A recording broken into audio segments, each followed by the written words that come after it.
مفتی ابوالقاسم صاحب نعمانی دامت برکاتہم کے نام کھلا خط لکھا، جس خط میں خط لکھنے والا لکھتا ہے کہ میں بہت رویا اور رونے کے بعد پھر میں قلم اٹھا کر لکھ رہا ہوں۔ پھر تمہاری غیرت اس وقت کہاں مر گئی تھی جب بلند شہر کے اجتماع میں مولانا سعد صاحب کے بیٹے مولانا یوسف نے پھر فضول خرچی، تمہاری غیرت کہاں مر گئی تھی؟ تم اپنے خط کے اندر رونے کا ڈھونگ کر رہے ہو، امت کو گمراہ کر رہے ہو، تفرقہ بازی مت کرو۔ اسی جگہ پر اللہ تعالیٰ نے یہ بھی فرمایا واعتصموا بحبل اللہ جميعا ولا تفرقوا، کہ اللہ تعالیٰ کی رسی کو مضبوطی سے تھام لو۔ تو اجتماعیت کی بنیاد یہ حبل اللہ ہے، اللہ کا قرآن۔ مفتی صاحب کو سلام کے ساتھ اولئک آبائی فجئنی بمثلہم اذا جمعتنا یا جریر المجامع، حامدا ومصلیا ومسلما۔ حال ہی میں مولانا سعد صاحب نے دیوبند کا دورہ کیا، جس کے بعد مفتی ابوالقاسم نعمانی صاحب کی ایک وائس کلپ سوشل میڈیا پر پھیلا دی گئی، جس میں مفتی صاحب نے صراحت سے فرمایا کہ مولانا سعد صاحب نے اپنے غلط نظریات سے رجوع نہیں کیا ہے، بلکہ ان کے غلط بیانات بڑھتے ہی جا رہے ہیں، علماء کو چیلنج کر رہے ہیں اور فتویٰ چھوڑنے اور دل کی بات سننے کی بات کر رہے ہیں۔ مفتی ابوالقاسم صاحب نعمانی دامت برکاتہم کی اس وائس کلپ کے بعد ان کے خلاف بدتمیزی کا ایک طوفان کھڑا کر دیا گیا، اور کچھ لوگوں نے مختلف علاقوں سے مفتی ابوالقاسم صاحب نعمانی دامت برکاتہم کے نام کھلا خط لکھا، جس خط میں محترم مفتی صاحب کے ساتھ بدتمیزی کے علاوہ کچھ بھی نہیں تھا۔ تو سب سے پہلے تو ہم یہ کہیں گے کہ یہ جو لوگ اپنے اپنے علاقے سے بیٹھ کر مفتی صاحب کو خط لکھ رہے ہیں، تو ان کا تو دعوت کا فریضہ خط لکھنے سے ادا ہی نہیں ہوگا۔ مولانا سعد صاحب کھارگر اجتماع کے اندر اللہ کی قسم کھا کر کہہ چکے کہ خود جائے بغیر دعوت کا فریضہ ادا ہی نہیں ہوگا۔ تو آپ بصیر تبلیغ کا مطلب ہی صرف خدا کی قسم یہ ہے کہ آپ خود جا کر دعوت دیں، اس کے بغیر دعوت کا فریضہ ادا نہیں ہوگا۔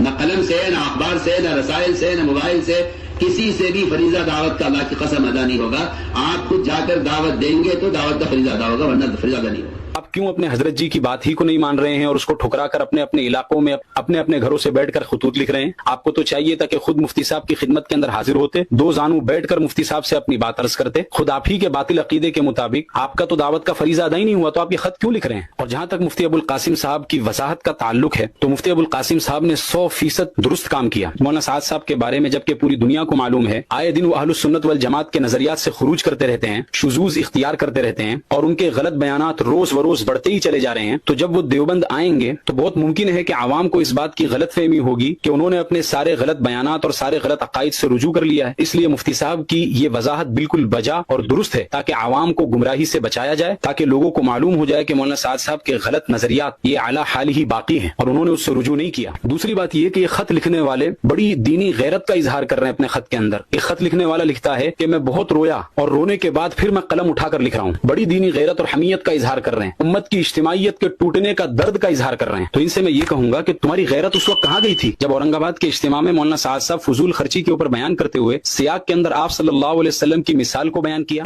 شادیوں میں اسراف سے بچو، شادی میں اسراف سے بچو، جتنا اسراف زیادہ ہوگا اتنی اذیت زیادہ ہوگی۔ زینب رضی اللہ عنہ کی شادی کے اس میں آپ نے گوشت روٹی کا انتظام کیا، آپ کی جو شادی آپ کے معمول سے ہٹی، اسی شادی میں آپ کو اذیت ہوئی۔ پھر تمہاری غیرت اس وقت کہاں مر گئی تھی جب بلند شہر کے اجتماع میں مولانا سعد صاحب کے بیٹے مولانا یوسف نے پھر فضول خرچی کے عنوان پر بیان کرتے ہوئے آپ صلی اللہ علیہ وسلم کا تذکرہ اس میں کیا؟ پھر تمہاری دینی غیرت اور حمیت کہاں مر گئی تھی کھارگر کے اجتماع کے اندر جب اللہ کی قسم کھا کھا کر آپ صلی اللہ علیہ وسلم کے دین کے بیسک سٹرکچر پر ہاتھ لگا رہے تھے مولانا سعد صاحب اور مطلق کو مقید کر رہے تھے؟ پھر تمہاری دینی حمیت اور غیرت کو اس وقت کیا ہوا جب مولانا سعد صاحب قرآن میں منمانی تحریف، تفسیر بالرائے اور قرآن کی آیتوں میں اپنی طرف سے جھوٹ ملا کر لاکھوں کے مجمع میں بیان کر رہے تھے کہ خود جائے بغیر دعوت کا فریضہ ادا نہیں ہوگا؟ قرآن نے صاف اعلان کیا ہے الذین یبلغون رسالات اللہ ویخشونہ ولا یخشون احدا الا اللہ، جو اللہ کے دین کے پیغام کو لوگوں تک خود پہنچاتے ہیں۔ یہ بالکل قرآن کی آیت کا صاف ترجمہ کر رہا ہوں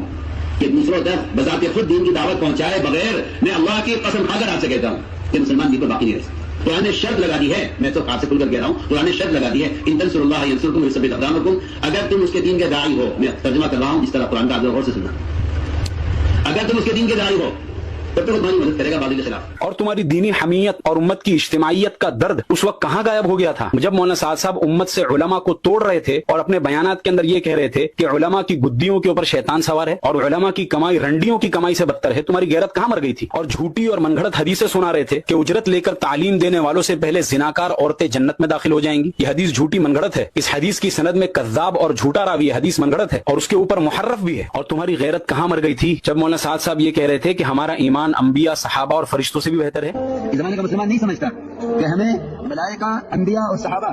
ان تینوں قسموں سے بڑھ کر ایمان ہمیں دیا گیا تھا۔ اور اس وقت تمہاری غیرت کو کیا ہوا جب مولانا سعد صاحب یہ کہہ رہے تھے کہ اللہ کے ہاتھ میں ہدایت نہیں ہے، اللہ کے ہاتھ میں اگر ہدایت ہوتی تو اللہ تعالیٰ انبیاء کو کیوں بھیجتا؟ اور اس وقت تمہاری غیرت کہاں گئی جب کھارگر اجتماع کے اندر مولانا سارے علماء کو چیلنج کر رہے تھے کہ اللہ کی قسم تمہارے پاس کوئی دلیل نہیں ہے اس کے علاوہ کہ ایمان کی تکمیل دعوت کے علاوہ کسی اور چیز سے ہو سکتی ہے؟ کہ ایمان کی تکمیل کا صرف ایک واحد سبب دعوت ہے، اس کے علاوہ اللہ کی قسم کوئی سبب ایمان کی تکمیل کا نہیں ہے۔ میں تو قسم کھا کر کہہ رہا ہوں۔ آپ کے پاس اس کے خلاف کوئی دلیل نہیں ہے، اللہ کی قسم۔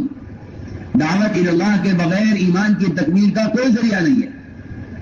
کوئی ذریعہ نہیں ہے، نہ تہجد ہے، نہ تلاوت ہے، نہ ذکر ہے، نہ روزہ ہے، نہ نماز ہے، نہ حج ہے، نہ کچھ نہیں ہے۔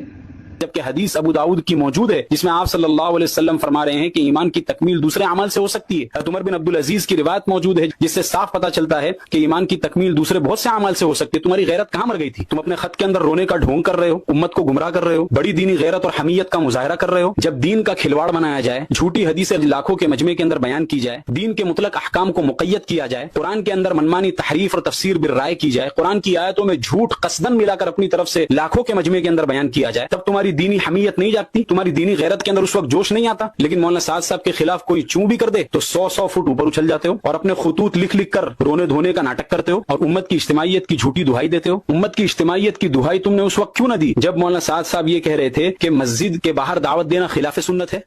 میں بار بار نظام الدین سے یہ بات ساتھیوں سے بھی وجہ سے یاد کرا کہ ہمارے گشتوں کا مقصد مسجد میں لانا ہے، گھروں پر، دکانوں پر، چوپالوں پر، پارکوں میں، ہوٹلوں میں باتیں کرنا یہ خلاف سنت ہے، نہ یہ صحابہ کا طریقہ ہے، نہ یہ نبیوں کا طریقہ ہے۔ اور اہل سنت والجماعت کے عقائد سے خروج کر رہے تھے۔ اور تمہاری غیرت کہاں مر گئی تھی جب مولانا سعد صاحب یہ کہہ رہے تھے کہ ہر سال کے 4 مہینے اللہ کا امر سمجھ کر لگاؤ، اور ہر سال 4 مہینے اللہ کا امر سمجھ کر ہر سال 4 مہینے ہمیں اللہ کے راستے خروج کے لیے۔ دین تو 1450 سال پہلے مکمل ہو چکا، یہ نیا اللہ کا امر کب آیا اور کس کو وحی آئی کہ ہر سال کے 4 مہینے اللہ کا امر ہے؟ تمہاری دینی غیرت کہاں گئی؟ اور تمہاری دینی غیرت اس وقت کہاں گئی جب مولانا سعد صاحب یہ کہہ رہے تھے کہ 6 نمبر پورا دین ہے؟ جو 6 نمبر کو پورا دین نہ سمجھے اس سے بڑا بیوقوف کوئی نہیں۔ ورنہ جو 6 نمبر بیان کرنے آتے ہیں نا وہ یہ کہتے ہیں کہ 6 نمبر پورا دین نہیں ہے، میرے نزدیک سے زیادہ بیوقوف کوئی نہیں جو یہ کہے کہ 6 نمبر پورا دین ہے، اور کہہ رہے ہیں کہ تم اپنے ہی دہی کو کھٹا سمجھ کر بیچ رہے ہو، یعنی تمہارا دہی اگر کھٹا بھی ہو تو لوگوں کو جھوٹ بولو اور میٹھا بول کر بیچ دو۔ کہاں گئی تمہاری دینی غیرت؟ اور اس وقت تمہاری دینی غیرت کہاں گئی تھی جب عبداللہ ابن رواحہ کے واقعے سے باطل استدلال کر کے مولانا سعد صاحب یہ کہہ رہے تھے کہ جب ایک میاں بیوی کا گھر بغیر جھوٹ کے نہیں چل سکتا تو اتنا بڑا دعوت کا کام بغیر جھوٹ کے کیسے چلے گا؟ اگر اس تعویل اور جھوٹ کے بغیر ایک گھر نہیں چل سکتا تو پوری دنیا کام چلے گا؟ جس گھر سے 2 میاں بیوی متعلق ہیں صرف 2 فرد، ان کا گھر نہیں چل سکتا اس کے بغیر۔